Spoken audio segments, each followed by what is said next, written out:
You know what time it is? Super or miniature, miniature Super Tuesday. That's what's going on. That's what time it is.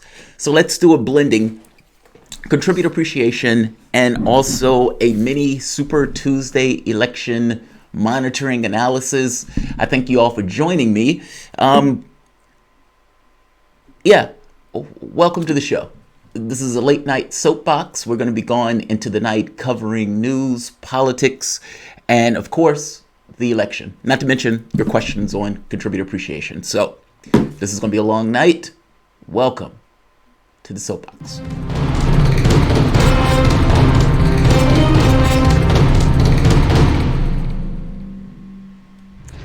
My name is Jamarl Thomas. I hope you guys are doing good tonight. This has been somewhat of a long day. After all, my days are rather long, especially on election days, because on these days I try to, in addition to just the normal show, I like having election, all of us kind of hanging out, bolstering each other, crying on each other's shoulder, or for that matter, this kind of celebratory, triumphant thing.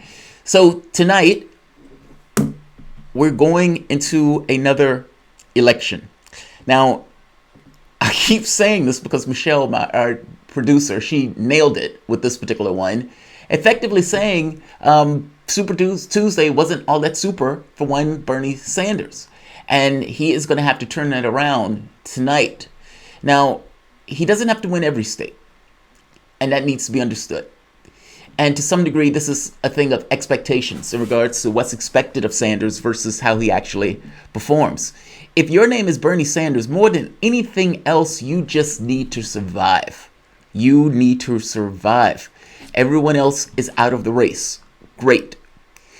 You get, for the first time, the ability to show a mano a mano between who you are versus who Joe Biden is. And that elderly man who is, they think there's some cognitive function going on in his head. And again, if you look back in 2008 when Joe Biden was running, he is a different person. He is a whisper of a man at this point. And so that whisper of a man is going to have to get on stage with Sanders. Even if Biden has somewhat of a lead, again, as long as the lead is not insurmountable, Sanders just needs to survive. He just needs to survive the night. So the states that are going to take place tonight, let's see. Idaho, clearly, Michigan, North Dakota, Idaho, one second. I know these off the top of my head, but I don't want to miss one. It's 6 states. Let's see. Where is it? All right, so Michigan, Missouri, Mississippi, Idaho, North Dakota. Those are the states that will be up for grabs tonight. Now, again, Sanders doesn't have to win all of these, but he has to not get blown out in most of them, let's say it that way. And he also needs to effectively win something. I mean, so the expectation, let's say it this way. There's a hope that Sanders can win Washington. And there's a massive hope that he can overperform and win Michigan. Now, Biden has been up by like 20 points in Michigan. So, but, people call back to 2016 where Hillary Clinton was up like 20 points and she ends up losing Michigan by 2. So we'll see. But back in 2016, Michigan went for Sanders by 2 points. Washington went for Sanders by 45. Missouri went for Clinton by 0.2. Mississippi went for Clinton by 66. That's expected to be the same for Biden. Idaho went for Sanders by 57, and North Dakota went for Sanders in 40. Now, the problem here is he's not running against Clinton. He's running against Joe Biden, and it's a Joe Biden with all of the corporatist aspects of the party essentially coalescing behind that one person. You can't even call it the corporatist aspects of the party. You just call it the party itself lined up behind Biden. If Sanders can either win Michigan, not get blown away in Michigan, and pick up Washington State or North Dakota, Sanders will come out tonight not looking all that bad. But this is somewhat of an adverse condition that he's running in right now. And if I'm not mistaken, he's losing, at least based on polling, all of these states. But again, take that stuff with a grain of salt. The poll is not the real thing. The vote is the real thing. And so that's where we're going to be. Pop reality. Jamarl was right about Warren. She doesn't know it, but she's finished politically. Yes, I was right about Warren. Now, this wasn't magic. This wasn't even all that much great insight. It's just kind of looking at what a context. Like, if you knew, which is absolutely flat fact true, that in 2016, Elizabeth Warren signed a secret deal with Clinton, along with the other Democrats, female Democrats in the Senate, to not run for office and to give her support to Clinton. That's flat fact true. That is completely true. Warren, even though she's supposed to be ideologically closer to Bernie Sanders, she didn't come out to back Sanders. In fact, at one point, Clinton ends up having a meeting with Elizabeth Warren because Clinton was concerned that Warren was going to go back and either run in the race or not give her that support. Warren goes into that meeting with a series of policy demands and people demands, meaning who she want Clinton to put in her administration. She effectively gave her support for political concessions. Had nothing to do with ideology, had everything to do with political expedience. That is literally what took place in 2016. Even people who backed Warren would at the very least say, well, what was she going to do? Clinton was going to win that race, and she didn't believe Sanders was going to win that race, which again does not get a pass from me. You chose to take political expedience over ideology. That's what happened in 2016. Why would I expect something like that, something different to happen in 2020? So that's my context. And then when you look in 2020, there are a few things that were also true. Warren talked about Medicare for all when she wasn't backing Medicare for all, meaning it was very plain as day that she was getting on the campaign stump saying it, but didn't necessarily mean it. Her heart wasn't in it. When she would go on other places, not the debate stage, she would say something completely different than what she was saying on the debate stage about Medicare for all. It became clear that she believed Medicare for all in this kind of theory, but not necessarily in practice. Warren got in trouble. Now, her campaign didn't necessarily go into the details of Medicare for all. They didn't think they would have to give specific details of it. They thought they could just say, we're with Bernie and just kind of ride that boat. She got tripped up when they asked her on whether or not you're going to raise taxes. Sanders always answers that question honestly. Yes, you're going to get more money because you're going to be able to save more. But yes, taxes will have to go up in order to compensate and pay for healthcare. It's very basic, very straightforward. Warren didn't want to do that. Then she puts out her payment plan and you found out, well, she's not for Medicare for all at all. This is just a public option, which forces you to ask the very basic question of why would she pretend to be for Medicare for all if she wasn't for Medicare for all? Obvious, she wants that level of support from Sanders. You ask the same thing with the Green New Deal. You ask the same thing with, environmental justice. Like all of the various policies that Sanders would come out with, Warren would come out with a policy that was just cuddlier. Effectively, she was aping him. Her entire political strategy hinged on this notion of eating away his support. And that's what she did. So if I'm looking at somebody who was working in the context of the party in 2016, you come around in 2020, and the person is taking a political tact specifically designed to undercut the guy who ran in 2016, who people, for the most part, understand as the real thing. If she's running a campaign that's undermining and hurting that particular guy, then I'm going to think she's running a campaign that's adversely affecting that guy. My basis of assumption is that everyone in that race that is not named Bernie Sanders is working against Sanders. And that Warren, who was a creature of the party in Standing Rock, who was a creature of the party in backing Hillary Clinton, and I suspected was also going to be a creature of the party this time around. And the party was very clear in its intentions of not Sanders. She was able to, so I hope you understand, my context was set from what was taking place in 2016. And the basic question was, do I believe that Warren is a creature of the party, or do I believe she's a creature of ideology? I didn't believe she was a creature of ideology. I thought she was using entire political expedience. And right now, in the same way she was going to get favors from Clinton, I suspect she would think that she would get favors for Biden by either backing Biden, either with withholding an endorsement outright, or going towards Biden either for Treasury Secretary or potentially a VP pick. Here's the catch. Warren's usefulness is only there if she can muster the votes of lefties. And I don't know how you muster the votes of lefties when you don't come out to back the lefty. I don't understand how she believes that will work. I don't believe that works at all. But it wasn't magic. It's just the difference is you had a lot of other people who were online, who were on Twitter and some of these other sites, and they were either friends with Warren or they were close to Warren. And because of that, they would give her a pass on one item after the next. It's like she's taking dark money and putting it into her political campaign. And then she's like, I won't unilaterally disarm. It's like, well, that's weird. So wait, you'll take money going forward out of the primary after people are stuck with you as a choice, but you weren't going to take it in the primary. So what? You just want to stand there and be a one-to-one with Sanders? Like, that's the basis of my reasoning in regards to why I thought she was bogus. I thought she was working against his interests, and which makes me distrustful.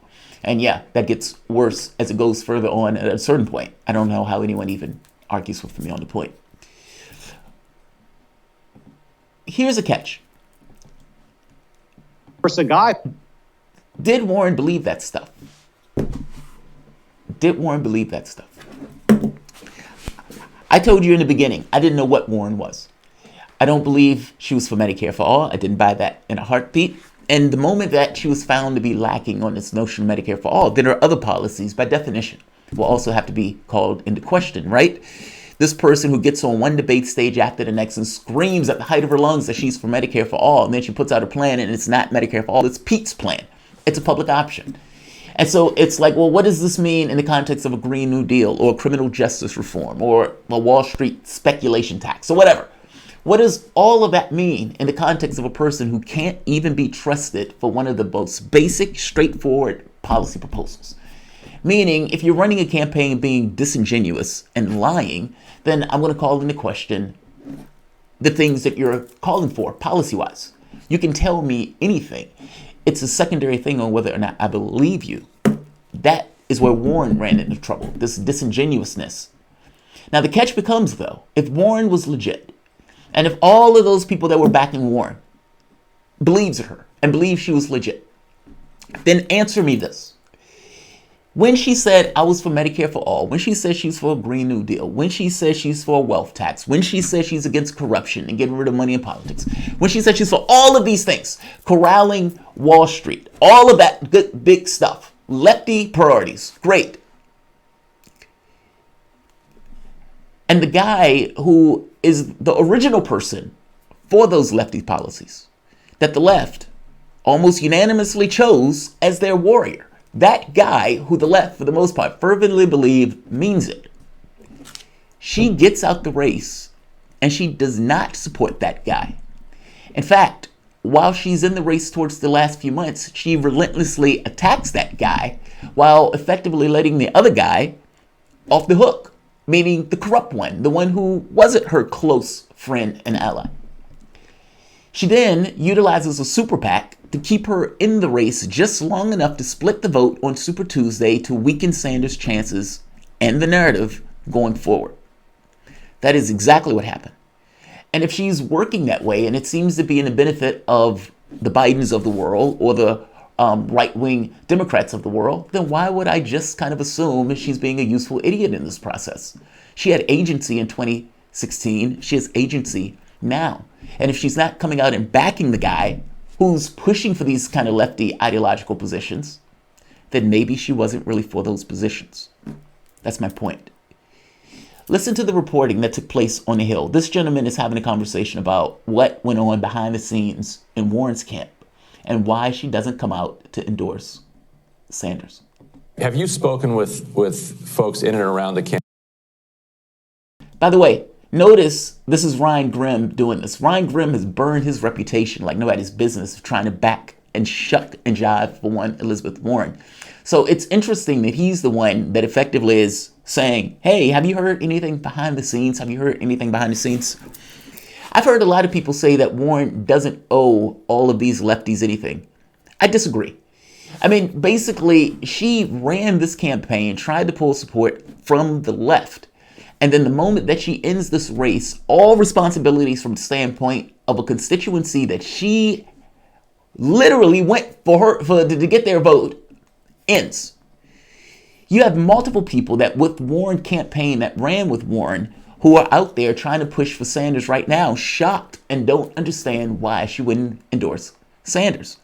The catch here is roles were reversed. Sanders would have endorsed Warren immediately because for him, it matters more so to get the policy concessions as opposed to this kind of just basic, raw, brazen, disingenuous politics.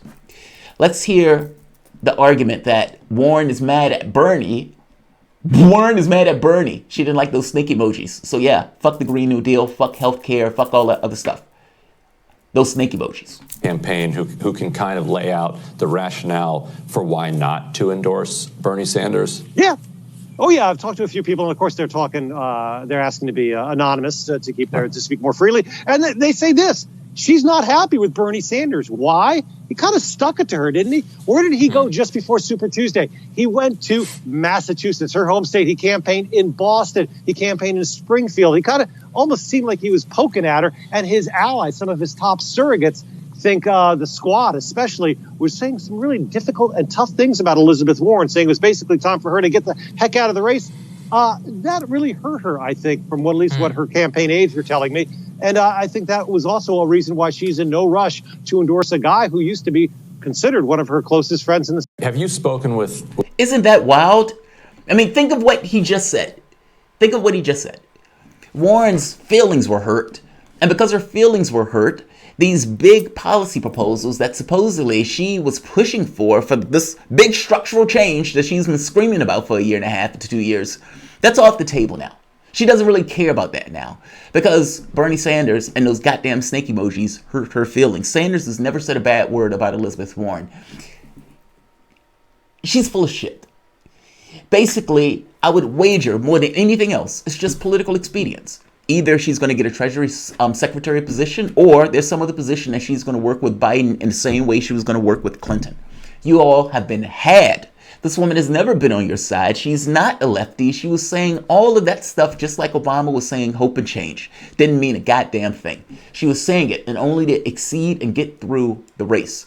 You know how I know why I believe that? It's because if a person believes that stuff, if it dug down deep into them, if they were a real true lefty, then they would have gotten out the race and immediately backed the other lefty in the race. Again, the other lefty that never attacked them, while that person relentlessly hit Sanders.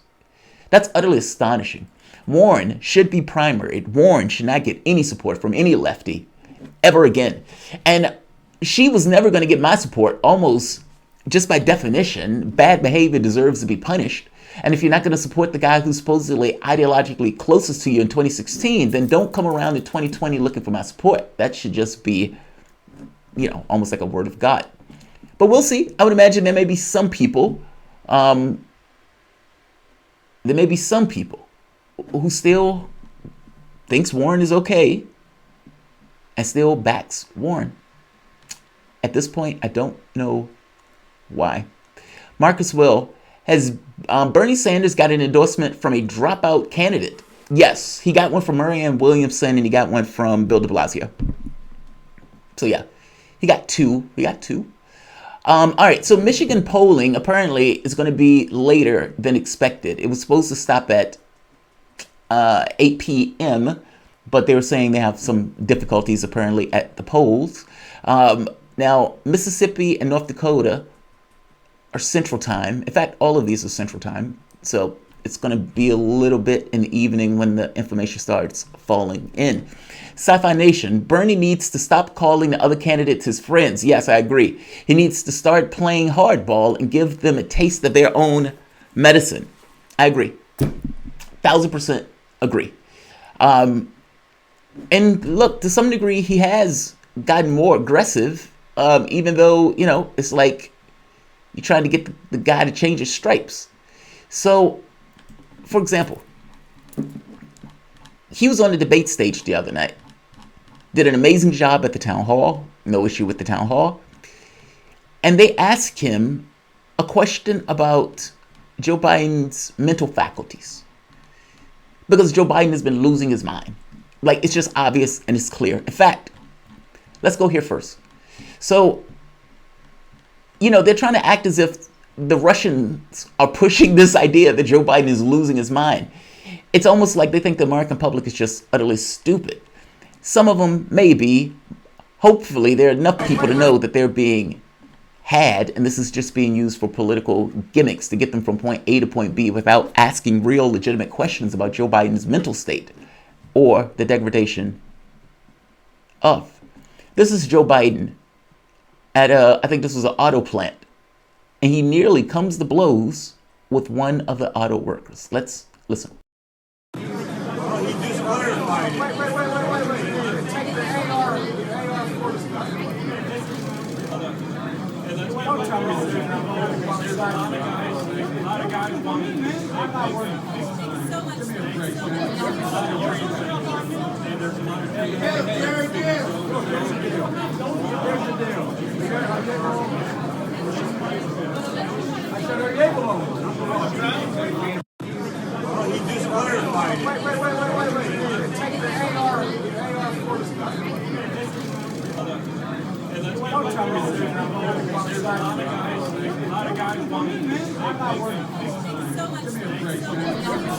It's hard to hear exactly what Joe Biden is saying there, but if I'm not mistaken, he gets into a fight, something about the AR-15, and then Biden calls it, says the guy's full of shit or something. Like, this is what's taking place with him and voters. Low bar Biden. Now imagine if that was Sanders, and Sanders bumped into a voter, and Sanders called him a horse face, pony cuddler, whatever he called him. Biden is losing his mind. He's losing his mind. And they are selling him as if, everything is okay here on the reservation. I'm not the only one to notice this. And this is not just the Russians. This is Morning Joe. I think this was several months ago.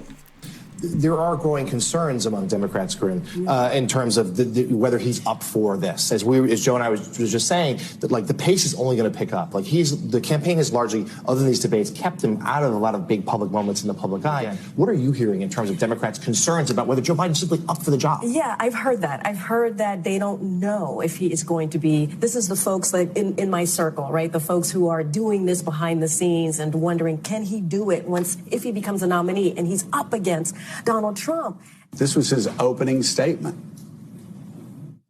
Well, look, the next president of the United States is going to have to do two things. Defeat Donald Trump, that's number one. And number two, going to have to be able to go into states like Georgia and North Carolina and other places. One, that Donald Trump doesn't want me to be the nominee. That's pretty clear. He held up aid to make sure that while at the same time innocent people in the Donbass are getting killed by Russian soldiers. Secondly, I found out that Vladimir Putin doesn't want me to be president. All right, so of course, Willie, he's struggling there. He's closing his eyes. He knows he's having trouble finding words. The sentences are jumbled. The words are jumbled. Russian plant Joe Scarborough. Russian agent Joe Scarborough. Who knew that the Russians were essentially greasing the pockets of one Joe Scarborough? Or there's also a possibility that it's just good goddamn rational human being sense to look at this near octogenarian and realize that there have been cognitive malfunctions that is taking place with Joe Biden. And that doesn't even touch the lying. Meaning, it's not just Joe Biden losing his mind, it's also Joe Biden is a flagrant liar. So this is, and by the way, that weird the rhetoric, the way he talks, this inability to have a cohesive statement, that's pretty much every time Joe Biden opens his mouth. So he sat down with Lawrence O'Donnell, safe space, Lawrence O'Donnell. I mean, this should have been a gimme for one Joe Biden. And he sits there and flagrantly lies. Not just flagrantly lies, he shows a certain degree of hubris in saying, yeah, if the House and Senate pass Medicare for all, I'd veto it. So let's show two of these. Let's show the Medicare for all one first, and then let's go to the other one who just flagrantly lies. But also notice his inability, or let's say difficulty, in communicating his thoughts. He has a hard time articulating himself. Your president, Bernie Sanders, is still active in the Senate. He manages to get Medicare for all through the Senate in some compromised version, the Elizabeth Warren version or other version. Nancy Pelosi gets a version of it through the House of Representatives. It comes to your desk. Do you veto it? I would veto anything that delays providing the security and the certainty of health care being available now. Such a weird answer. Such a weird answer. Nancy Pelosi passes Medicare for all through the House. That in and of itself would be a mind-blowing phenomenon. But Nancy Pelosi passes Medicare for all. Chuck Schumer passes Medicare for all. Now, I don't know the world you got to be living in for Bernie Sanders to lose and they still pass Medicare for all. And Joe Biden, while in the middle of an epidemic, despite it being the most popular program, meaning one of the most popular programs, Medicare for all, even in southern states, Medicare for all still took more than 50% of the vote total. And he's still saying, yeah, if it'll delay it, I don't think I'll be on board for it. I don't think I'll be on board for it. That's a massive amount of hubris considering what has taken place. And this is kind of going back to the Hillary Clinton thing, as if he has it on lock. Listen to Biden just flagrantly lie. And you would think that Lawrence O'Donnell, a student of history, would know this. And I strongly suspect Lawrence O'Donnell does know this. Listen to this mangled word salad by Joe Biden that ultimately, basically, ends up in just being a flat-out lie. Come on, Joe. Come on. I need you to lie to me, Joe. Come on. Voted the way I did was to try to prevent a war from happening because, remember, the threat was to go to war. The argument was because Saddam Hussein had weapons of mass destruction. So he said that I need to be able to get the Security Council to agree to send in inspectors to put pressure on Saddam to find out whether or not he's producing nuclear weapons. And at the time, I said, that's your reason. All right, I get it. That was the rationale was that's the way to not go to war because I didn't believe he had those nuclear weapons. I didn't believe he had those weapons of mass destruction. And you may remember the debates we had after that period about when Cohen said, anyway, so that was the rationale. Mm-hmm. What happened was we went in, determined that they hyped what in fact was occurring. They didn't, there was no concrete proof of what he was doing, and they still went to war. And the irony of all ironies is the first thing that Barack Obama did when we got elected president and vice president was turn to me and say, end the war, not a joke. You run the deal to bring out 150,000+ combat troops from Iraq. And I did. So, the idea that I took the word of a president saying that he wasn't going to go to war, and this was a way to avoid going to war, was in fact a mistake. It was a mistake. I've acknowledged that 15 years ago. But the idea that Bernie Sanders' judgment on foreign policy is superior to mine, I find... It is. It is. I can go back in video after video after video after video, and I can find your position versus his. You were typically wrong. He was typically right. That's everything from trade deals. That's everything to Medicare for all. That's everything from Social Security.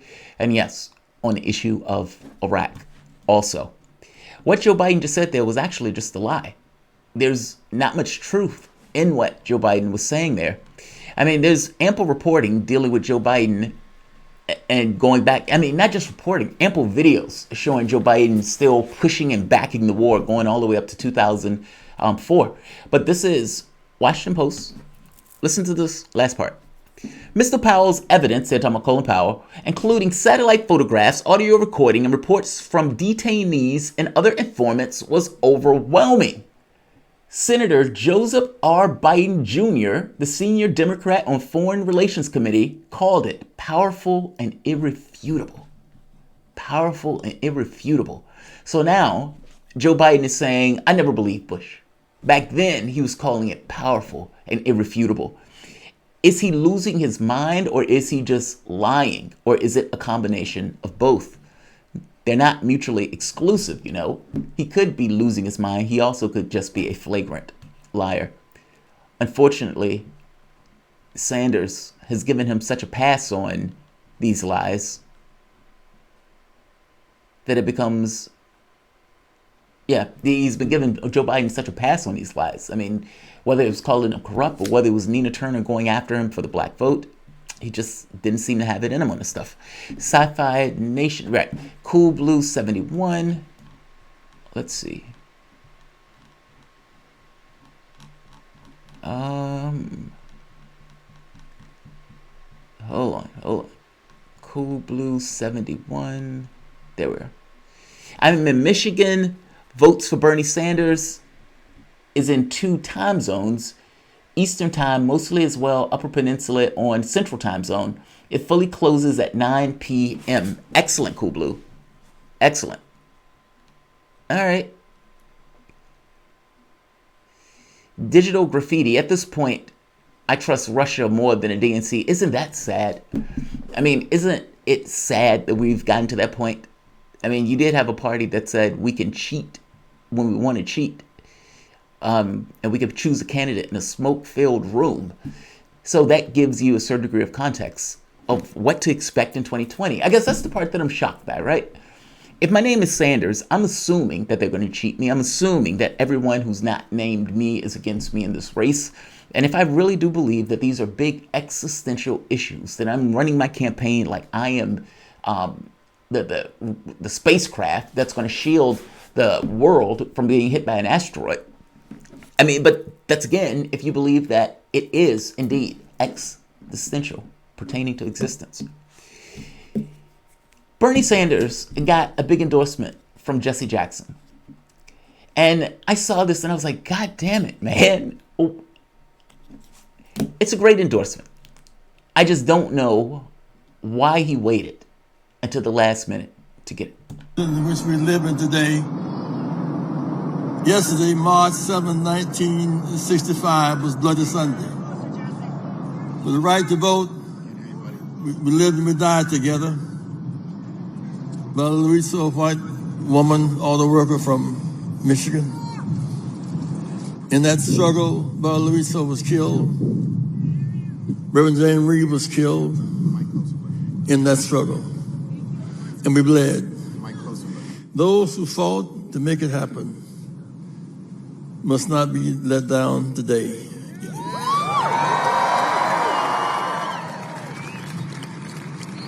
I share this case with you today. The right to vote, August 6, 1965, began a revolution of values. It was on the most votes, not the most race, a revolution of values. Blacks had not been able to vote for 85 years. White women couldn't serve on juries. 18-year-olds couldn't vote. You couldn't vote on campus. You couldn't vote bilingually. When that becomes a new majority, Black, Latino, Native American, Asian women say, we are the people. We are the...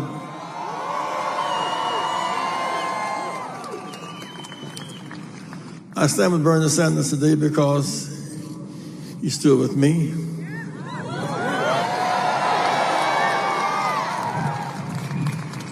I stand with him because he's never lost his taste for justice for the people.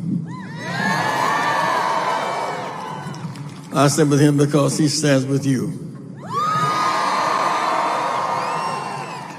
Thank you, Jesse. That's so goddamn painful to watch. That's so painful to watch. No, I like the endorsements, clearly. It's not the endorsement part. I think it's more wasted opportunity, perhaps. Like, this race was winnable. And look, I don't know what's going to happen tonight. I mean, we're waiting on the election results to come in, so there's that. But this wasn't a situation where it wasn't winnable. Sanders could have won this. He just ran the race as if he didn't have he ran the race as if it was going to be a fair contest where everybody was just kind of operating on their own as opposed to everybody being against him. And I understand that you might just kind of want to talk about policy and everything else, but there are times you got to put a knife in your opponent to get across that your opponent is lying about something.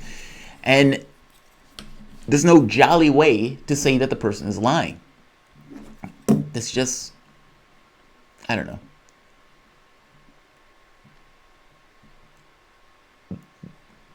That endorsement should have came earlier. That's all.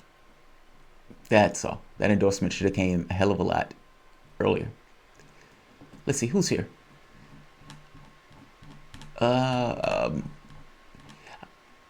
Let's see. I was looking for no, Biden picked a fight with a gun nut. Oh, I see. He picked a fight with a gun nut. Yeah, pretty much. I don't know what that was about. They'll just give written-in votes to one Joe Biden. Cult fighter. Biden tried to pick a fight with the UAW member. Yeah, one of the auto workers. I thought it had something to do with the guns, though, if I'm not mistaken. The guy was saying Biden was going to take away his guns or something. All right. So I am waiting for results to come in. Some of the polls have just closed. So let's see if anything is percolating yet. And let's see the past hour.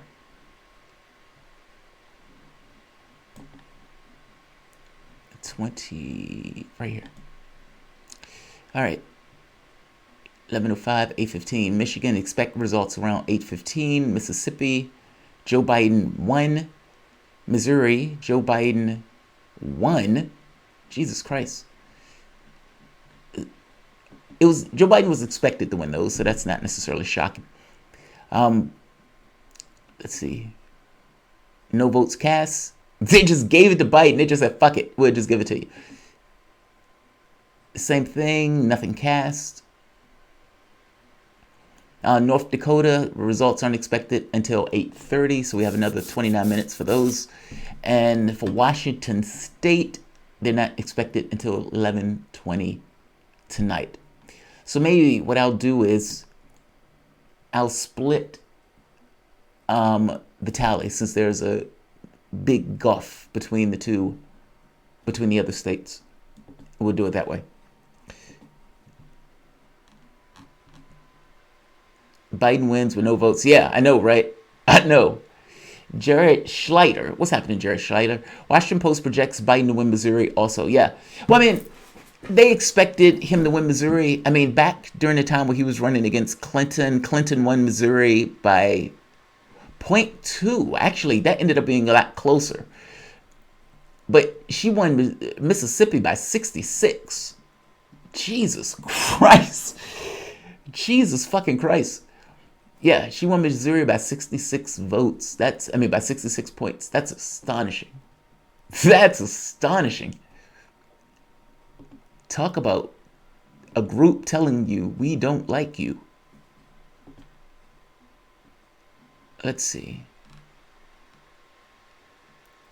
Missouri exit polls has Biden at 58 to Sanders 35. So, yep, Missouri has gone to one Joe Biden. So listen to this. Uh, So, after Joe Biden went and told the guy that he was full of shit this morning, the fighting with the auto worker, Joe Biden was stopped by the press. They've been hiding him for obvious reasons. He's a sundowning man who can't keep up with the hectic schedule, and he is suffering from severe cognitive decline. Temperament with voters that you don't agree with, sir. Vice President, on the coronavirus, campaign are both targeting you over this exchange.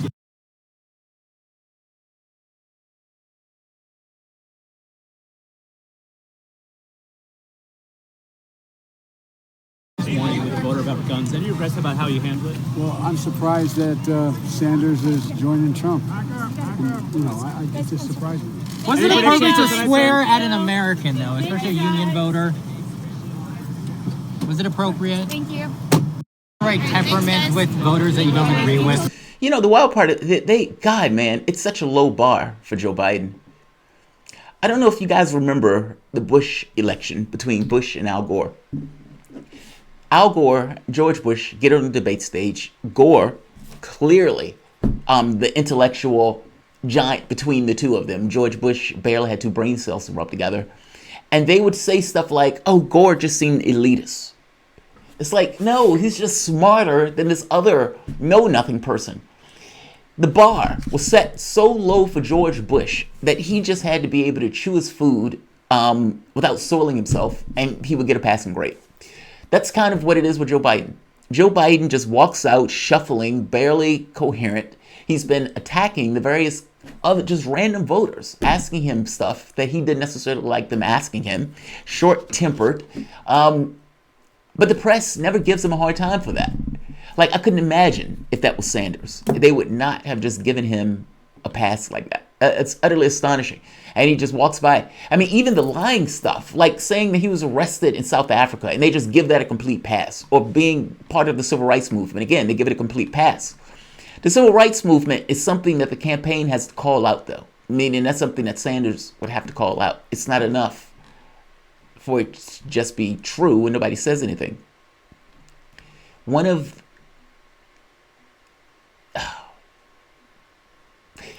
Sanders was doing a town hall last night.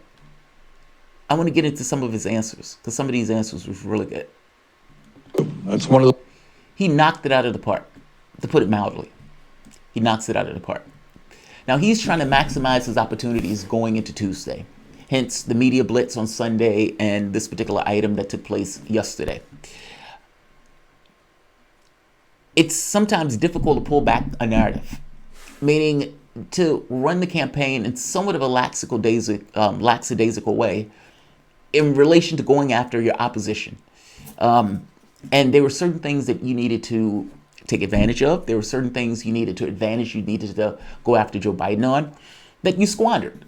Meaning, if they ask you a question about whether or not Joe Biden is corrupt, if you believe that climate change is an existential threat, and you believe that all of these people with these minor calamities of them not having access to the things that they need to get from point A to point B, if you do indeed believe that that is a life and death thing, then yes, you call it corruption, because that's what it is. And Joe Biden, in that case, is representing that particular class that is effectively political corruption.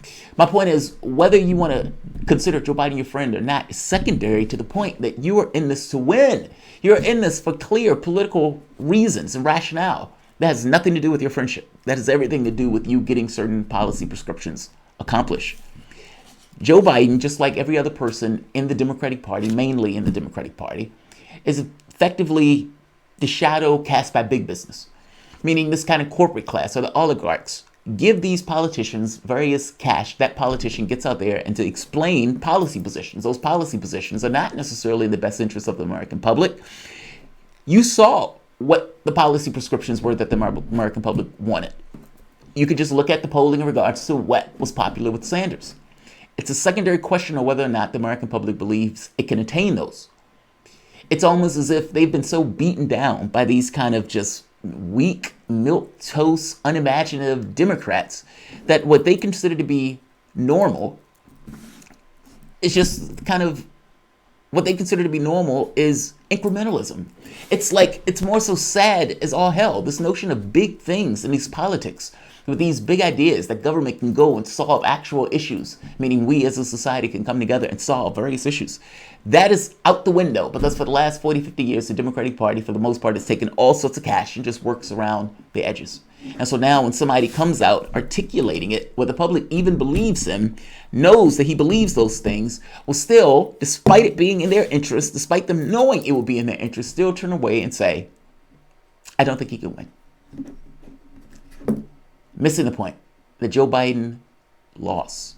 Joe Biden lost the last one, but Hillary Clinton lost. Al Gore lost. John Kerry lost. Joe Biden is just, for the most part, the same person. A dumber version of it. This is Sanders at the town hall. And he's talking about this notion of being radical. And he's explaining politics. Look, personally, I think the autopsy of this election boils down mainly not to the coming and coalescing of the Democratic Party, but more so not taking advantage of every opportunity that you could take advantage of. If you knew you were having trouble with the black vote, especially in the South, because that's where you got rolled the first time around, then you got to fix that. And not necessarily changing policies. Your policies clearly will be better than many of the other candidates or pretty much every other candidate in the race in regards to the people at the lower end of the economic scale. It's not that. It's the optics and the way that you talk about it. Those are differences.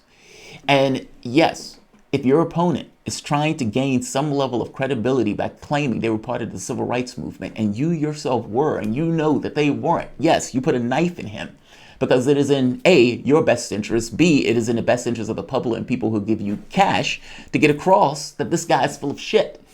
And if indeed you want to win this, owning him and something that is an outright lie gets you further along than where you typically go with these policy discussions.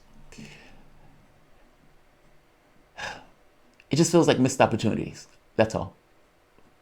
Can't get him to change his stripes. It's not a bug. It's a feature. I reject the idea. I really do. That's one of the things that bothers me. And I hear it every day. I hear it on the media. I hear it from my opponents. Bernie is an extremist. Bernie is too radical. Okay, let's deal with it. Is raising a starvation minimum wage of $7.25 an hour, which has not been raised in 10 years, to $15 an hour, a living wage, a radical idea? No. Is making public colleges and universities tuition free so that all of our people have the opportunity to get a higher education in a competitive global economy, is that a radical idea? No. Is doing what every other major country on earth does, guaranteeing health care to all as a right. I live 50 miles away from the Canadian border. This is not a communist society up there in Montreal. They guarantee health care to all. They spend 50% of what we spend. Is passing a Medicare for all single-payer system a radical idea? No. And last point, Donald Trump, I know he's on the network a whole lot. Donald, you're probably watching. How are you? All right, I know. Wanted to say hello to the president. He's actually giving a news conference. Oh, is he? Well, I'm sure he's watching Fox on the side there. You know, he's kind of addicted to your station. Trump thinks that climate change is a hoax. And that's because he doesn't understand or respect science. I believe that climate change is an existential threat to this planet. I will listen to the scientists who tell us that we have got to move aggressively to transform our energy system away from fossil fuel to energy efficiency and sustainable energy. And through a Green New Deal, by the way, we can create up to 20 million good-paying jobs. So my point is, I appreciate Allison raising the question. I just don't think any of those ideas are radical. All right, let me... Those ideas aren't radical. Keep in mind, radical is entirely relative, meaning relative to whatever is taking place. The word doesn't necessarily mean anything in the context of substance-wise. I hope that makes sense.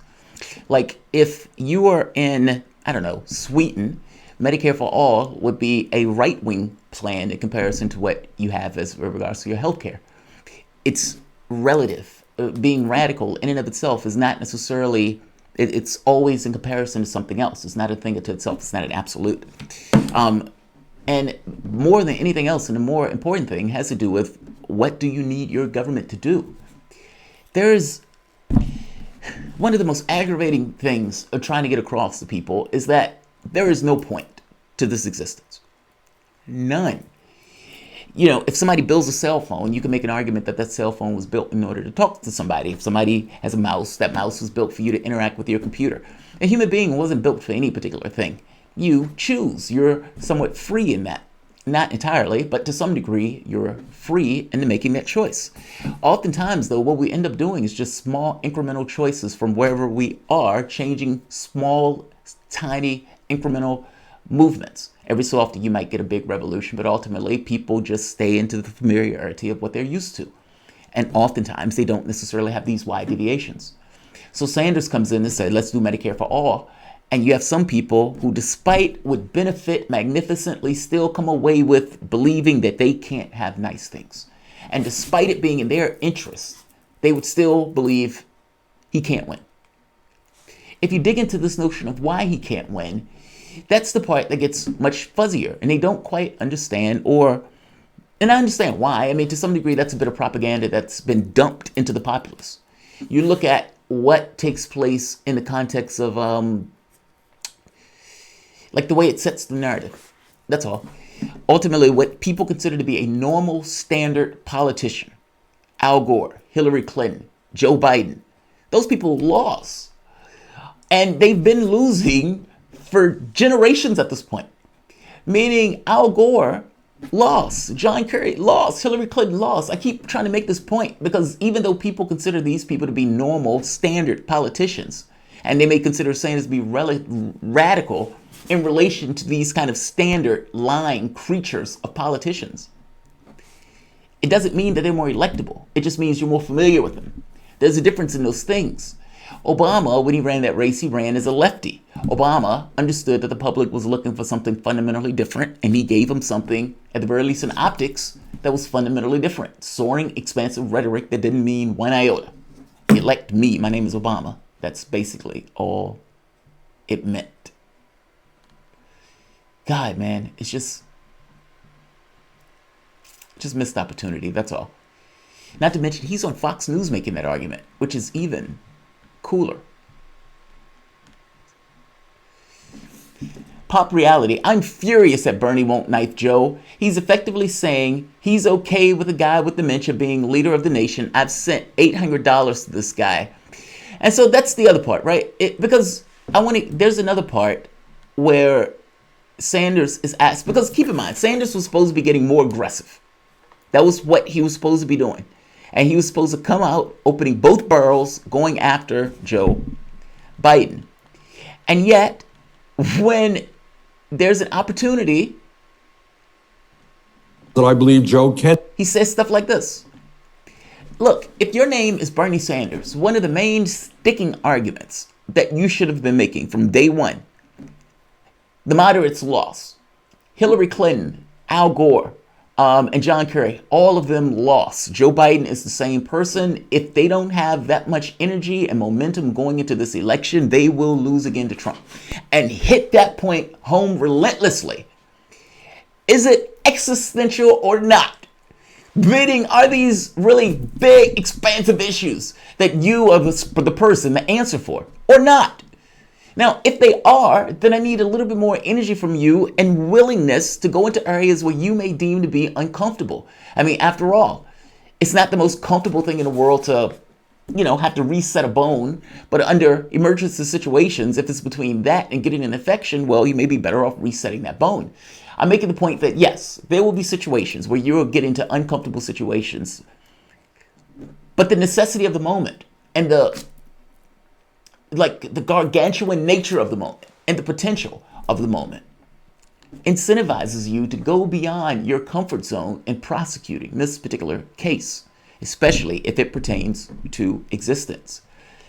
And yet, Jake Tapper is Joe Biden electable, Bernie Sanders. and beat Trump. And if Joe is the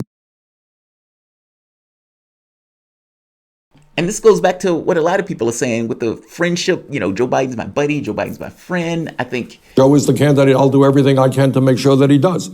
But I think just looking at the facts, if you're going into the industrial base of the United States of America, the heartland of America, and you voted for agreements that have devastated communities like Flint, Detroit, it is going to hard to make the case when Trump has made trade such an important part of his agenda. Now, Trump lies all of the time. No, I'm not saying that, and I've been asked that. Jake Tapper basically said, do you think are you saying that Joe Biden can't beat Trump? That's basically what he's asking.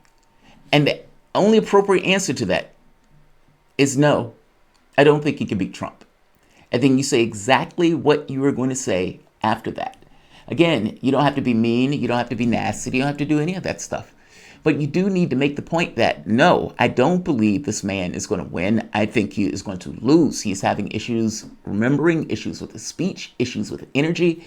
And between the two, all of the policy positions that Biden have been taking are the absolute weakest to put up against Donald Trump, not to mention the low level of energy. I mean, you prosecute that case, especially if it is indeed pertaining to existence. No, I'm not saying that. And I've been asked that a million times, that I believe Joe can beat Trump. And if Joe is the candidate, I'll do everything I can to make sure that he does. But I think just looking at the facts, if you're going into the industrial base of the United States of America, the heartland of America, and you voted for agreements that have devastated communities like Flint, Detroit, it is going to hard to make the case when Trump has made trade such an important part of his agenda. Now, Trump lies all of the time. I'm beginning to think he's too moral to do the job. I mean, you answer that question with, yes, I think he's unelectable. And you go into giving your reason and rationale as to why. You can't do it. You just can't do it. It's like he doesn't have it in him. Cunningham 45 called you on Political Misfits this morning. Right on. Bernie needs to moderate his message. It can be done without sacrificing rhetoric. Yeah, I mean, sometimes the surrogates, but it doesn't necessarily get a huge amount of airplay, but that's fine. But yeah, I agree with you. I mean, look, if Bernie can convince people that he's authentic, he's got there. He's gone there. But I really do think there's this weird unattainability issue. I don't know if it's because they think he's too honest, he's too authentic, he's a true believer. I don't think he's going to fuck me over. Yeah, that's too much like right. It's such a weird dynamic that we get to in our politics. But yeah. Bernie 51, Biden 44 in Michigan. Uh-oh. We're getting some numbers in.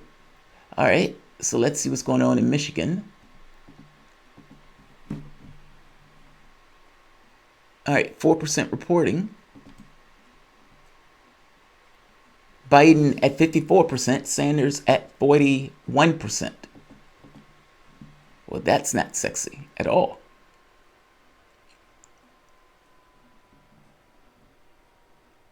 All right, it's only 4% though. 4%. But currently, just as an update, Joe Biden has won Mississippi. Joe Biden has won Missouri with 0% reporting. Apparently, the exit polling was that dominant. Right now, the race that is probably going to get the most attention tonight is Michigan. And whether or not Sanders can hold back the night. Whether Sanders can hold back the night. It's a good question, man. Trudy, what's going on? Are the 1% going to their luxury bunkers to hide from Bernie virus? So let's look at this. Speaking of hiding in their bunkers, dim exit. In fact, this is one of my subscribers, Maggie Smith. Maggie Smith was the one who came up with the name Political Misfits. So shout out to Maggie. I'm starting to feel sickened by the process. I would rather talk about the news media and how they control the narrative. Television is the only source for news for many people. 15 seconds into watching TV, one is in an alpha state and highly suggestible. It is taking away our ability to do civil discourse regarding the real issues that affect all of us. I find that when I express differing points of view with most friends and family, they are triggered, and what I often see is that they start to mirror the bad behavior of the press on all sides. We have no coverage of what is happening with Chelsea Manning and Julian Assange except by Tucker Carlson. Isn't that sad? Isn't that sad? Maggie, look, media does have an outsized influence. We could see the way that the media narrative was taking hold during the debates and during the election itself.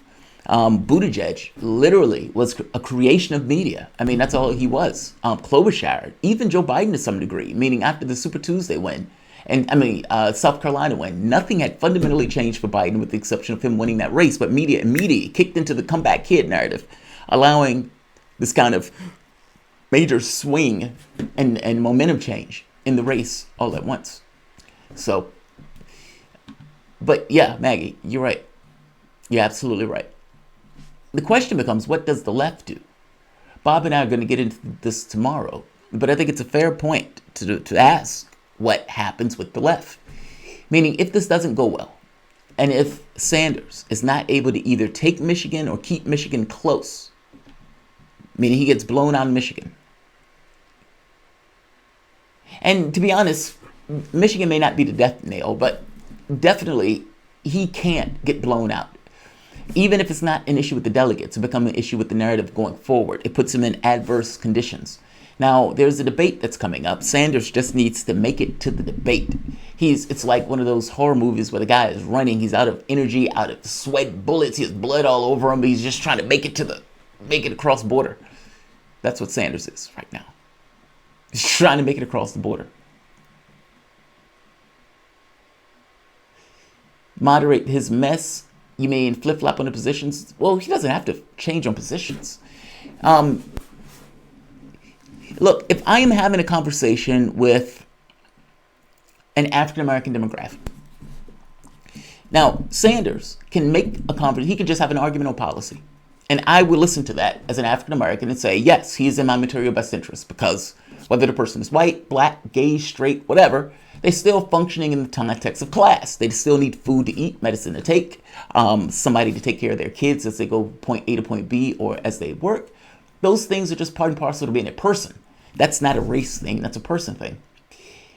By the same token, if there is an aspect of that demographic that is looking for very specific things, talking to them directly, there is nothing wrong with moderating your language in a way that is specific to getting across the exact same policy and how that exact same policy will benefit them specifically.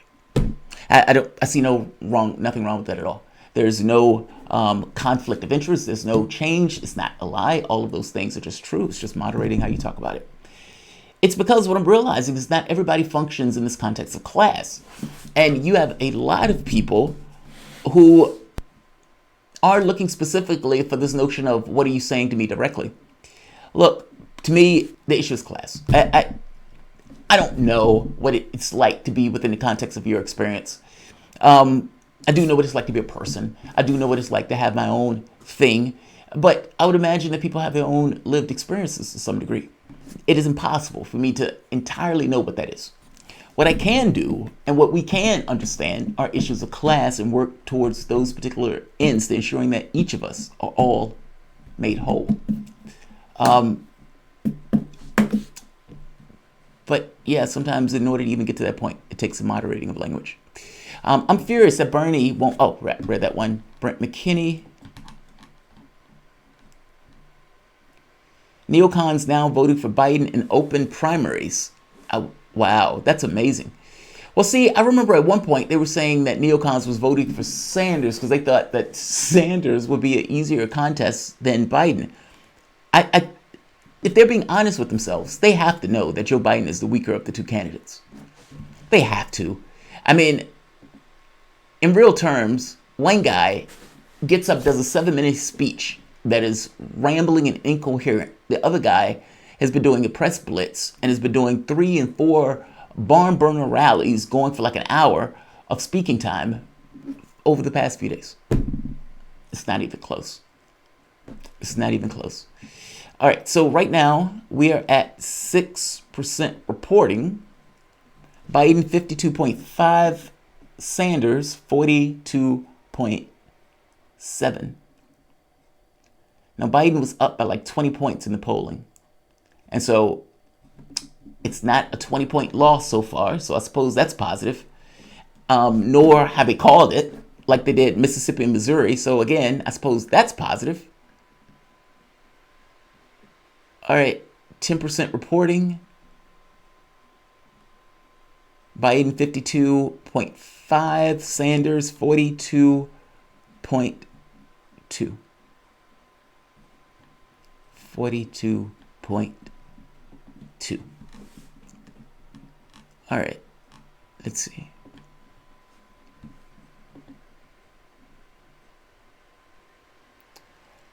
Uh-oh. This is being reported.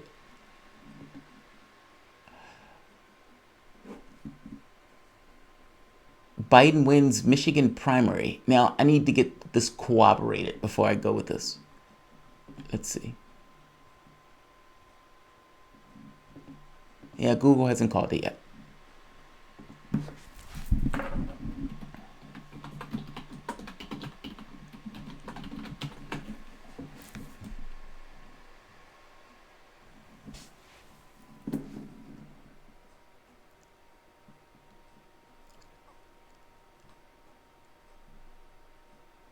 Well, I mean, that's not an early blow. It was understood that he was going to lose the state. All right, the question becomes Michigan.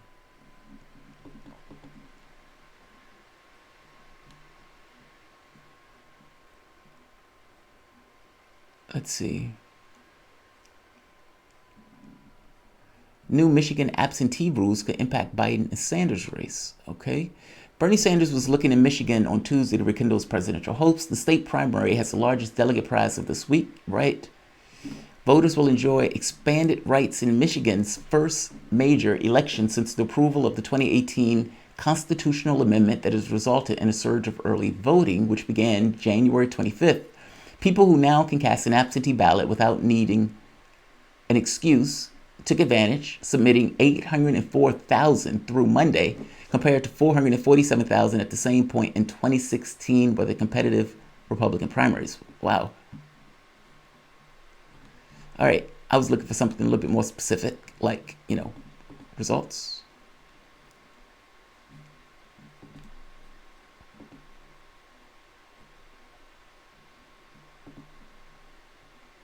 All right, 10% reporting, Biden up 10. I haven't seen anywhere else call that yet. Let's see.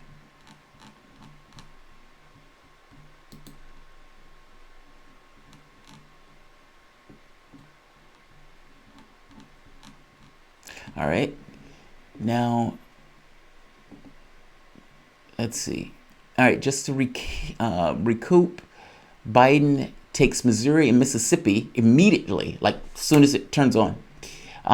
He's up in Michigan by 10 with 10% reporting.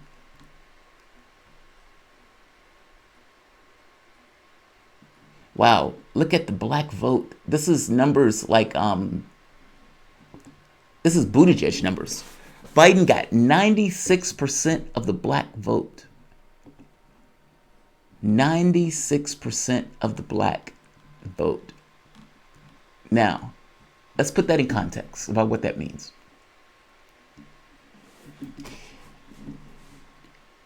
The guy who literally walked with King, the guy who was literally chained to a black woman, that has been pushing for civil rights for the entirety of his life, literally in real terms, would not bring that up like talking about.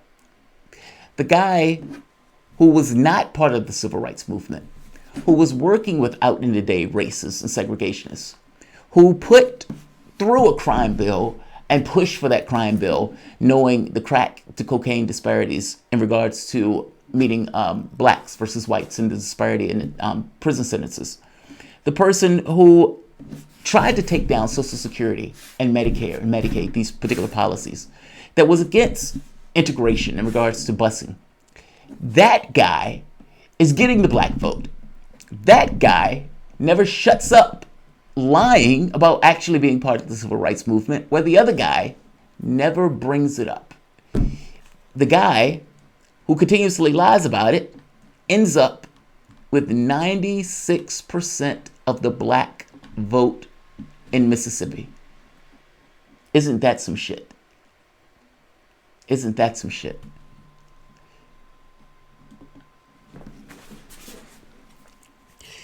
Joe Biden will never get my vote. And, you know, I hope, look, I'm not, one of the problems that lefties had in this particular election cycle was that it was more important for the Democratic Party to stop Sanders than it ever was to beat Trump. Meaning, losing to Trump, the Democratic Party, especially the established order of the party, for the most part, maintains control. Also, after this particular election cycle, the question becomes, well, Sanders is not going to run again in 4 years. So your main rival, your main challenge to the power base within the context of the party will fade away just based on age and his retirement. It is unclear on who comes behind and picks up that mantle, which means that your job as a party is just to stop him from doing that. If you could stop him from doing that, you can effectively hit the movement in the knees for a generation. Now, the catch becomes, can you stop him doing that?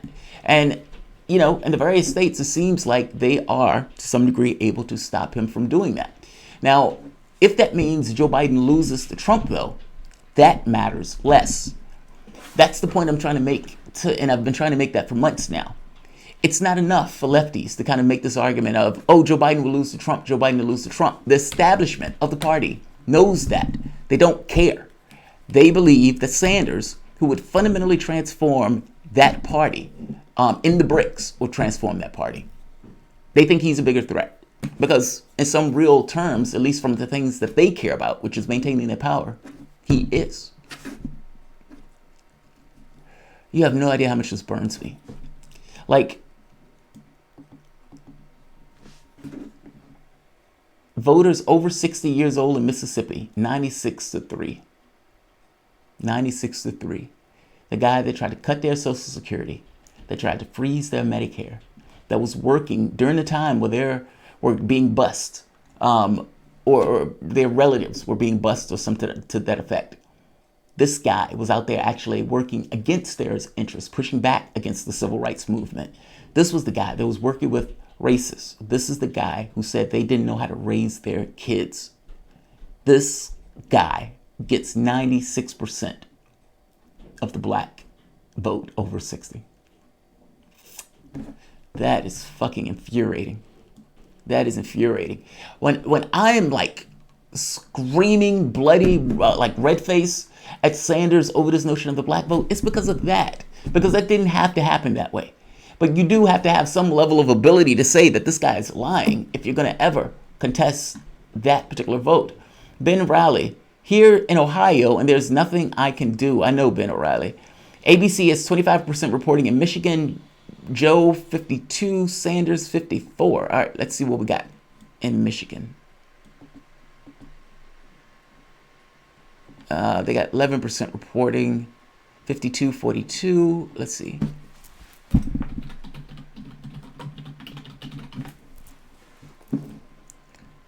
Um, 52-42 with 11% reporting. Yeah, this is the best they got, Trudy.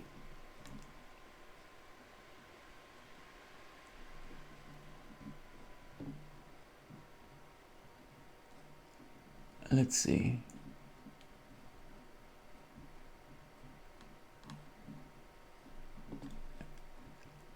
I wonder.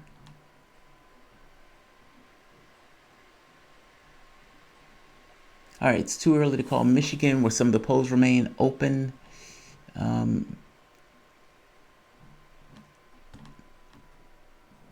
this is embarrassing. That's so fucking embarrassing.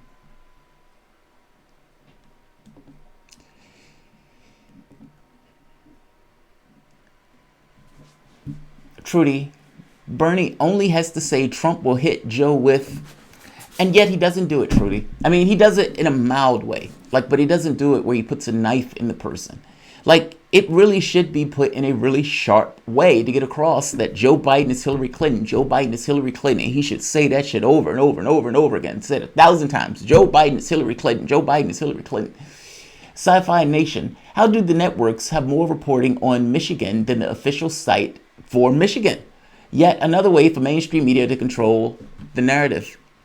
Well, that's what they're paid to do. I mean, I know some people think that they're trying to give news. Ultimately, they're giving a narrative. How do networks... I'll write that one. And this is Nunya Beeswax. Biden can seemingly walk around in blackface and still get the black vote. Yes, Sanders brought up a napkin to a knife fight when vetting Biden on civil rights. Yes. And, when Nina Turner is on... Perfect example. Nina Turner, surrogate for Sanders, is on CNN with a surrogate for Joe Biden. Nina Turner invokes Martin Luther King. Joe Biden's surrogate brings up that Nina Turner does not have standing to invoke King. Now, if Bernie Sanders had called Joe Biden on his lying about the civil rights movement, does Joe Biden's surrogate have the standing to say some stupid shit like that? I will wager not. Meaning, if there was something that Sanders called Joe Biden on and played the clip with Joe Biden lying about the civil rights movement and playing it over and over again and putting it in those black states in Mississippi and South Carolina, especially in South Carolina, then this election is different. Just like Elizabeth Warren, when it became clear to the public that she was lying about Medicare for all, just like Joe Biden, when it became clear he was lying about Social Security in those early states of New Hampshire and Iowa, he collapsed. The public does not like this notion of just blunt, vicious lying or brazen lying in this way. And if you show Joe Biden using blacks as props, either talking about South Africa or talking about the civil rights movement, preferably using both, I think he has a hard time competing with that ad. Yes, the media is going to cover it. Yes, the media is going to, talk this way or that way. But the moment that you have him talking in his own words, it's an entirely different world. You have to be willing to play that clip, though. You have to be willing to make that case and make that argument. And if you want to be president of the United States, then you have to be willing to do that. That just comes with the territory. It's like eat your goddamn peas. Yes, you can't just have these expansive, hopeful speeches 24/7. There are times where you have to actually grab an axe and go do man's work. For whatever reason, it's not something that he was comfortable with. Black 5508. I'm so disgusted and disappointed in Sanders' campaign. Same here. I've been screaming about this for years. And I noticed, look, you can go back almost 2 years ago on this channel when I was having this conversation about weaknesses that are being exhibited in Sanders. And what did I say back then? I've been saying it for months. That just because Sanders might have been doing well, he can't take all of the stuff for granted. I mean, ultimately, he has an entire party that is trying everything in its power to stop him. That's a given. They were having meetings to try to stop you. That's a given. If it's even close around the margins, they will probably try to steal it from you, and every break that takes place that has any level of human agency in it is going to work against you. That means narrow is the path that you're going to walk in order to win this particular primary. You have to take all the stops. You can't take any chances. And somewhere along the way, they took their eye off the ball on that. Or winning and the potential for winning mattered less than doing what he would actually need to do to win, or the discomfort involved in what he would need to do to win. Look, if you tell me that the world is at stake, what are you willing to do when the world is at stake? If you tell me that there's all sorts of calamities that people are experiencing all throughout the United States, great, I agree with you. But if you tell me that, and you tell me that your heart goes out, your heart bleeds for these various people in the country, and these minor or these catastrophes that each of these people or each individual or all of the various people in our society have to deal with when not having their material ends met. If you're going to make that case, then you need to make that case in stark, dire terms where there is a major problem and you're the solution. And everything else is secondary to the fact that you're the solution to that existential problem. And that means that, yes, you may have to feel uncomfortable going after your buddy Joe Biden, making the point that Joe Biden is lying about civil rights. Yes, you may be uncomfortable making the point that, look, I am the only one in this race that was not necessarily taking this money now or going forward or bring it into my campaign. Meaning you got to be able to do those things because that's just part of the political space. When you have a situation where you're only resounding your hopes, I agree with this. These are my policies now. And the other person who just want to sound a little bit like you, so they start aping your policies, well, now you have a problem. Because if you're not willing to put a knife in the person for aping your policies, then the audience member gets confused and doesn't necessarily know that this person is full of shit and is just lying to look like you. That is literally what Warren did. And that, in many respects, just, even in the way that Biden's been running his campaign, his lead in this race for the long duration of this race is in part because you never wanted to create this sharp, distinctive contrast. And trying to do it all at once, meaning after Super Tuesday and after the adverse media conditions of Super Tuesday, it's like it saps all the wind out of you. It's too late. That's one of those things you need to do in advance. Right now, Sanders just needs to survive. That's all. He needs to get to the debate, and once he gets to the debate, maybe he can have something new and shift in the context of the race, especially if it looks like Joe Biden can barely say his name right. So we'll see. I guess my point is I'm disgusted too. VibesAQ89, thank you, man. I appreciate it. Thank you. Yeah, I'm angry also. Crystal, breaking DNC, no live audience at the next debate. Are you serious? That can't be right. That can't be right. I don't believe that. I'm gonna have to fact check that. All right, Michigan 14% reporting, Joe Biden with 52%, Sanders with 42%. Even. That lead doesn't look like it's shrinking.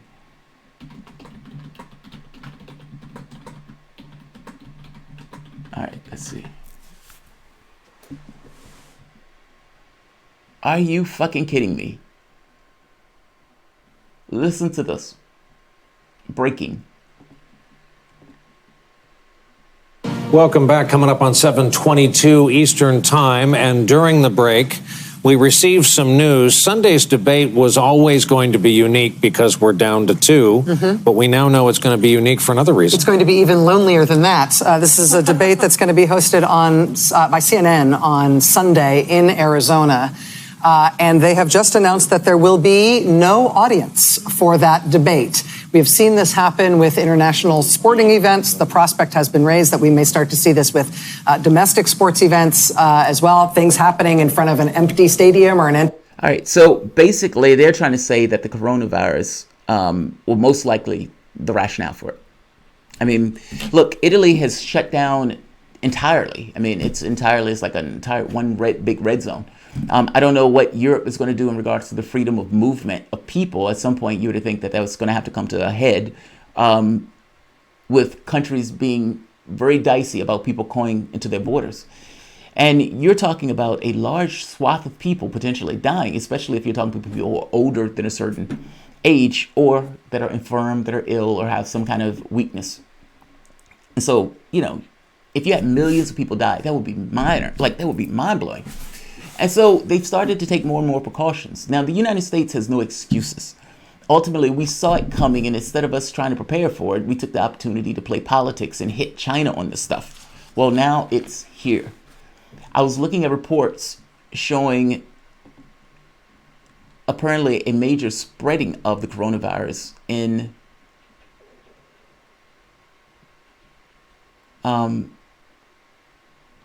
Massachusetts.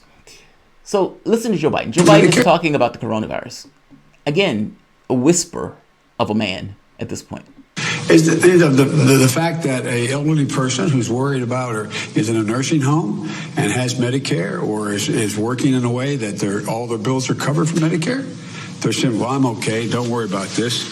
It goes well beyond that. And again, I don't think Bernie or I should try to turn this into a debate about Medicare for all or Biden plan building on Obamacare. It's much beyond that right now. It's about reinstilling some confidence and being prepared. We are not prepared, and there's things we should be doing. And by the way, the fact that the United States Congress said, Democrats and Republicans said, wait a minute, we have to fund this. We have to get the money out there now. Well, I mean, it goes well beyond a plan. It goes beyond what structures exist in society today in the United States of America to deal with this problem. I can't believe that. God, man, this is so fucking depressing. They're choosing that guy. The one that's slurring his words and barely coherent and can't necessarily stick with a straightforward thought. I have no idea what Joe Biden just said outside of, well, we're not prepared. Yes, Joe, that's very plainly obvious, but you're running for president of the United States. Look like there'll be a little bit more substance to it than that. Also, you should politicize it. This is a damn good reason to have something like Medicare for all. We have disincentives in going to the hospital. We have disincentives in not going to work. Meaning you have a society where half of the society is either poor or barely making ends meet, and that half of the society requires labor. Meaning they got to go to work. Otherwise, they're not going to be able to pay their bills. So what are those people going to do in the context of that particular, if those places start shutting down, which many of those places are, especially if you have like a mass outbreak and you have all of these businesses and all of these things just start to shut down en masse. So it becomes like, what do?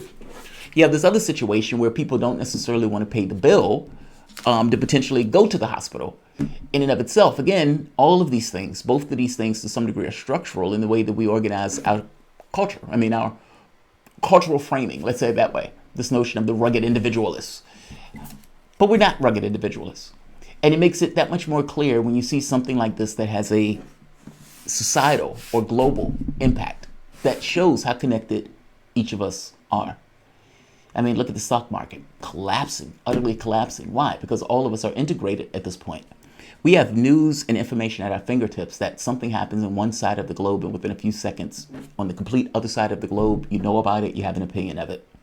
You have an integrated supply chain where the things that we get in this country come from other countries and vice versa. And yes, even cross-pollination, where somebody goes in one country, comes to this country, eats at a restaurant, shakes somebody else's hand, etc., and you have a global epidemic.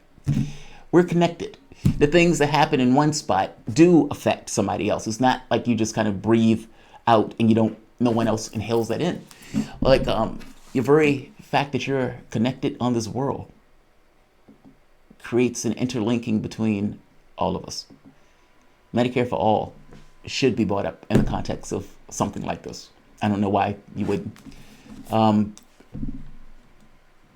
can't believe, it is shocking to me that they are with a straight face saying that's the guy. That they're saying that's the guy. Straight face. That's the guy. Listen to this. This is Joe Biden talking, or at the very least trying to, at a rally. And this, again, goes back to my point that if they ask you, is Joe Biden electable, your answer should be no. Yes, media would bellyache, but media would bellyache anyway. Which is kind of the key point. I'm trying to find this video. Hold on. Oh! Look at this.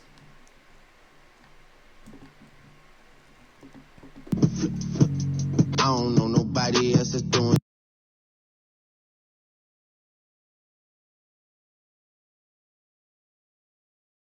at all.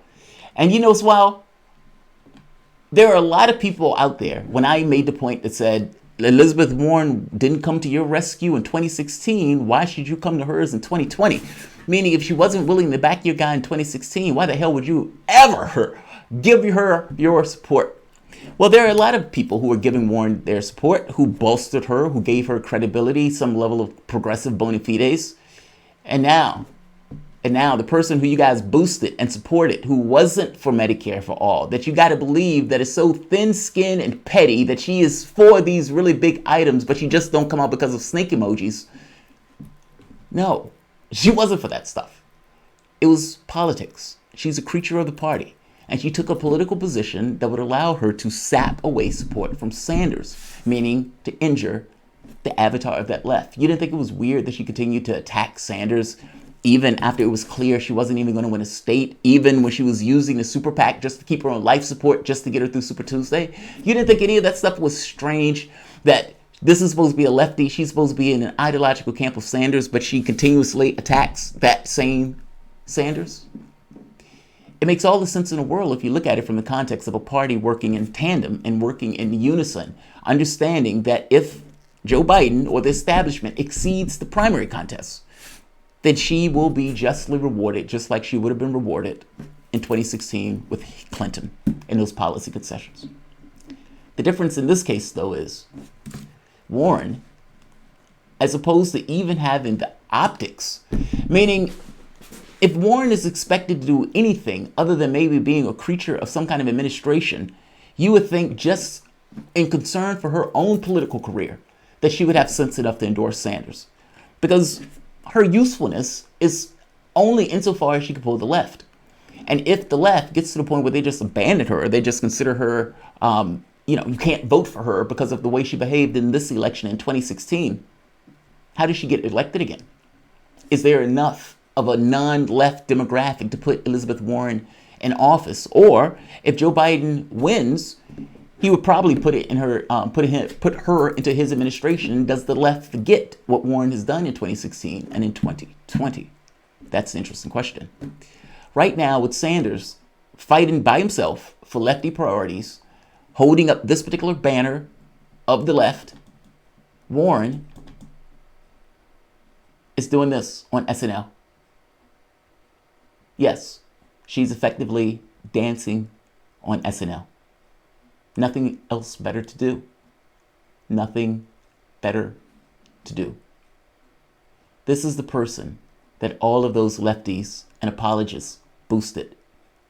This was the person who all of these people decided that they were going to back her over Sanders, or act as if Sanders and this person were somehow a similar, if not the same, quantity.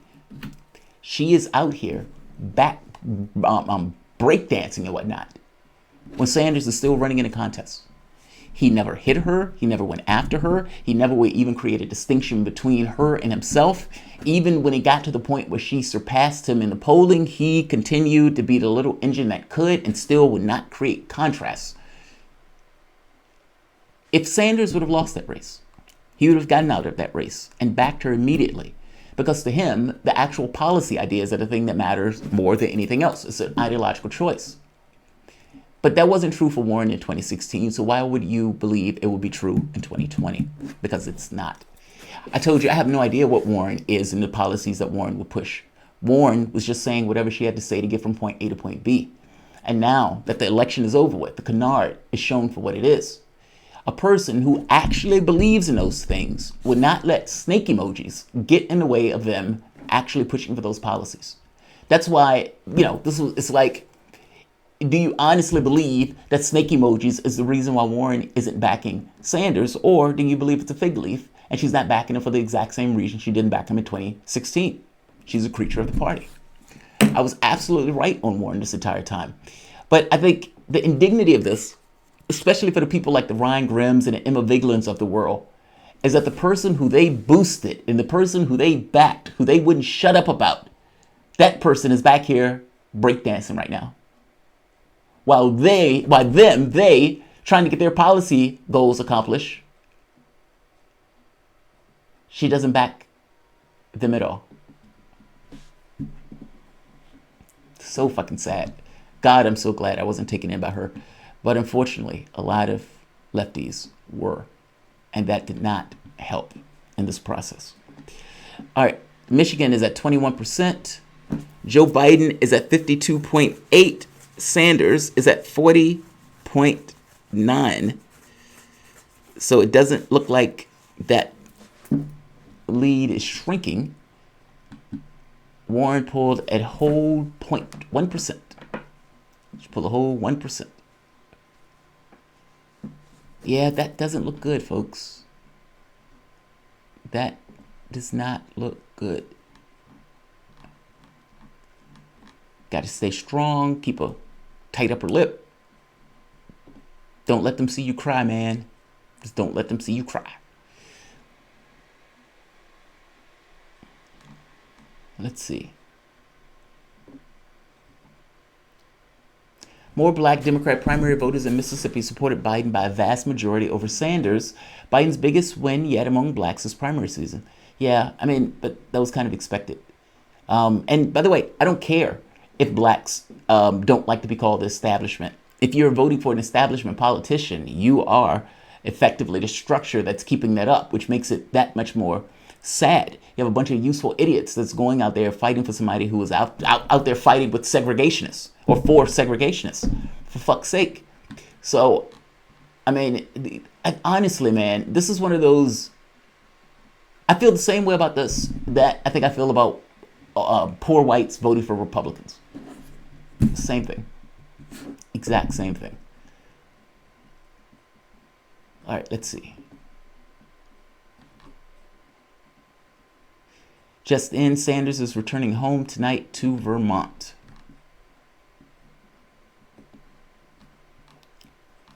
Let's see.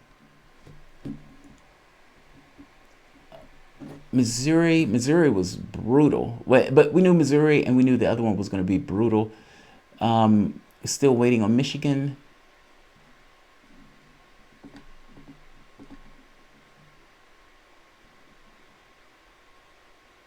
Let's see.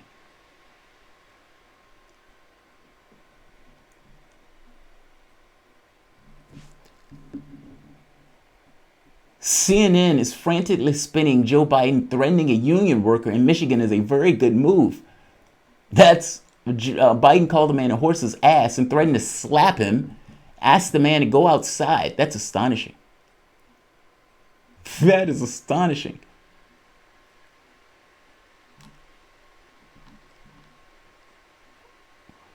All right, so Michigan, CBS, replace all private health insurers with a government plan, 57% support, 39% oppose. So even in states that Sanders is losing, the Medicare for All idea is popular. That's amazing. And Joe Biden was like, yeah, I'd veto that. I'd veto that. Who wants Medicare for All? All right, let's see. Stephanie Estrada. Hey, Jamal, don't lose hope. Bernie's in a better spot now than he was in 2016 at this point. There are 2,000 delegates up for grabs. Love your new show. Oh, thank you, Stephanie. And Stephanie, I haven't lost hope. I mean, I accepted that these polls were going to be, or this was going to be somewhat of a difficult night for Sanders. I mean, he was losing 20 points in Michigan, and, so that gives this notion of what tonight was going to look like. I do think he has to win something out of tonight. Meaning he has to win Washington State, even if it's not necessarily a blowout. He needs to win something so he doesn't necessarily leave tonight empty-handed. And hopefully this is not going to be what the polling is trending towards in Michigan. Cat Purple, Bernie is failing. Oh, Bernie is falling because he isn't a fighter. My children will fight and die in a Trump war. Biden will lose to Trump. I already fought in Iraq. 3rd ID, 3rd Infantry. Oh, I see. 3rd Infantry Mortars multiple times now. My children will. Yeah, he doesn't fight. He doesn't fight. Like with Bloomberg in the race, he would go after Bloomberg unrestrained. He'd go after Donald Trump unrestrained. But, and that it's like, don't call for a political revolution if you think it's going to be bloodless. Meaning, if you're not going to be able to wield a knife, don't go screaming that you're going to get involved in a political revolution. That's not a political revolution. That's something else. That's just working within the context of a system. That's just basic politics. I mean, look, if Sanders going after somebody, I would imagine, would be nicer than most people that are in politics. So I don't have this notion of Sanders being nasty. That's not it. I'm talking about something very specific in regards to nailing somebody if they're putting out a narrative that is not true. That's all I mean. And it's not enough for you to just recite policy. Sometimes somebody else can recite policy. And then you have two people reciting policy with a person who doesn't necessarily know which one is telling the truth because they don't follow news, so they don't necessarily know you from anybody else. They're going to be going entirely on this notion of name ID, meaning that if your name is Sanders and you know that Joe Biden has a contingent of the African-American vote, then you need to get that vote. And you need to figure out how to go about carving that vote off of Joe Biden. And there are several areas for attack, but many of those areas for attack that Joe Biden allowed was from Joe Biden himself. But again, Joe Biden only is allowed to operate in this race. Same thing with Warren. If Sanders doesn't go after him, and Sanders didn't go after him. Sanders only went after Joe Biden when Joe Biden put out a hit video on Sanders, in which case he responded. But up to that point, wouldn't touch him. Joe Biden could say whatever he wanted to say on Iraq War, Social Security, the works. Sanders wouldn't touch him. And finally, when them two start sparring and going back and forth over Social Security, what happened? Joe Biden imploded. Why? Because people realized the guy's lying. The guy was lying. But yeah. abcnews.go.com elections. Thank you, Trudy.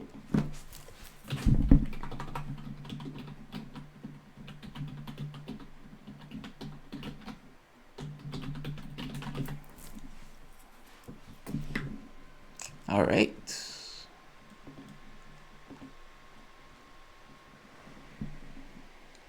Biden 53%, Sanders 41%. Uh-oh, that lead is expanding. That's not looking good. They have how many reporting? 54% in. And ABC News is reporting that Biden will win Michigan. That's unfortunate. Yeah, that's unfortunate. I mean, but again, the issue is that it can't be a blowout. I mean, Biden was expected to win Michigan by 20, so this is not necessarily mind-blowing news. But it would help if it's not a blowout. All right.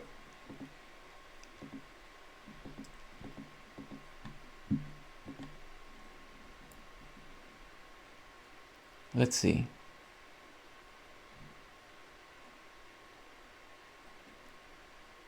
Yeah, right here.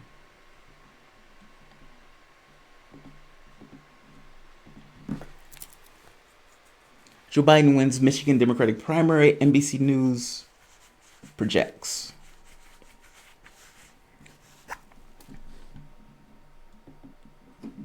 Again, Sanders was expected to lose Michigan. He was hoping he would win it, but he was expected to lose Michigan. The issue is how much. I've been saying all along, Warren is a stalking horse for Biden. Yeah, I've been saying it for nearly a year now. Nobody listened. Nobody listened.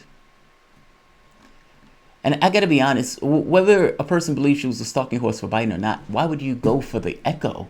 Like, that's the part that's mind-blowing to me. You have a situation where you have two people in the race.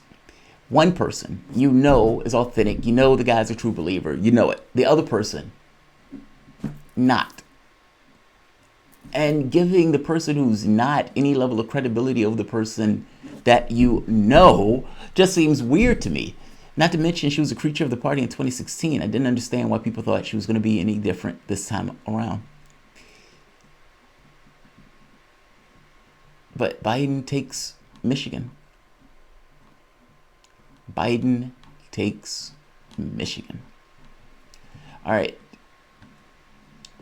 Now, there are additional results that are supposed to be coming out. Washington State is 10 p.m. Central. Idaho, 10 Central. And North Dakota. What happened with North Dakota? Let's see. Okay, North Dakota hasn't been open yet. And same thing with Idaho. All right, so we still got a few states that we're waiting on.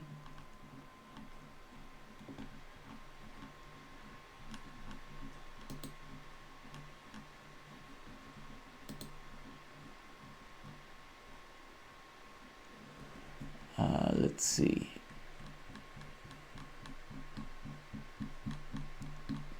Come on.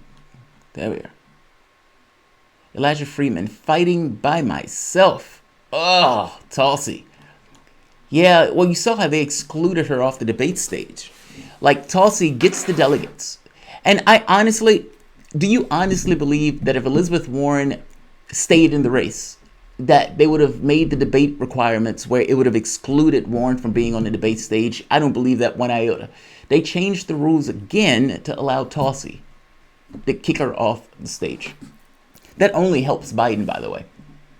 That only helps Biden. Meaning they just changed their rules on a whim when it suited their particular interests. Tom Perez was a Clinton guy. Tom Perez was an Obama guy. And Tom Perez took one step after the next that was in the best interest of people not named Bernie Sanders. This is just another one of those examples. All right.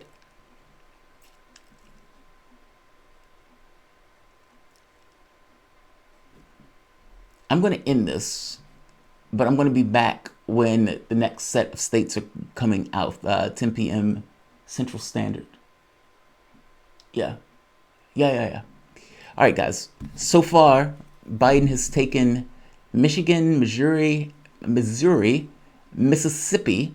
We're still waiting on Washington, North Dakota, and Idaho. Washington and Idaho don't supposed to take place until 10, I guess that's 11 p.m. Eastern Standard. And North Dakota should be open already. Yeah, North Dakota should have been open, or it should be opening within an hour. Right now, currently,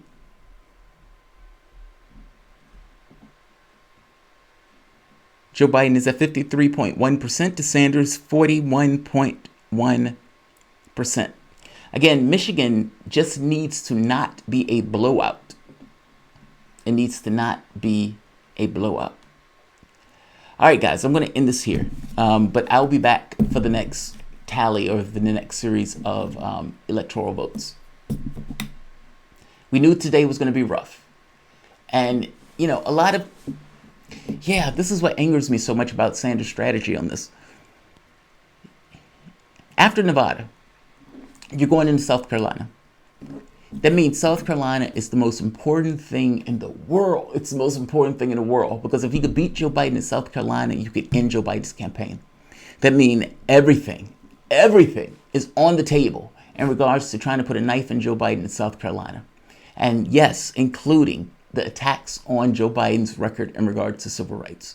In fact, you could even make an argument that should have been one of the centerpieces of you and your people going after Biden at that very specific point. If you could win the argument that Joe Biden was lying, you just need to cut into his numbers. That's all you need to do. And if you can cut into his numbers, you're going to get a share of that. Others may get a share of it, but you just need to cut into his numbers. And if you can do that by getting across that this guy has been lying about his actions in civil rights, you have a much better chance of getting that demographic as opposed to the way that you ran this race where you wouldn't create distinction between who you are versus who he is on these particular issues. It's aggravating because I felt like there was an opportunity for something and the lackadaisical way that this campaign was being run. Look, Bloomberg is an X factor. And Bloomberg is an X factor because anybody that is willing to drop like $1 billion into a primary is an X factor and it's unknown whether or not, what's that price point.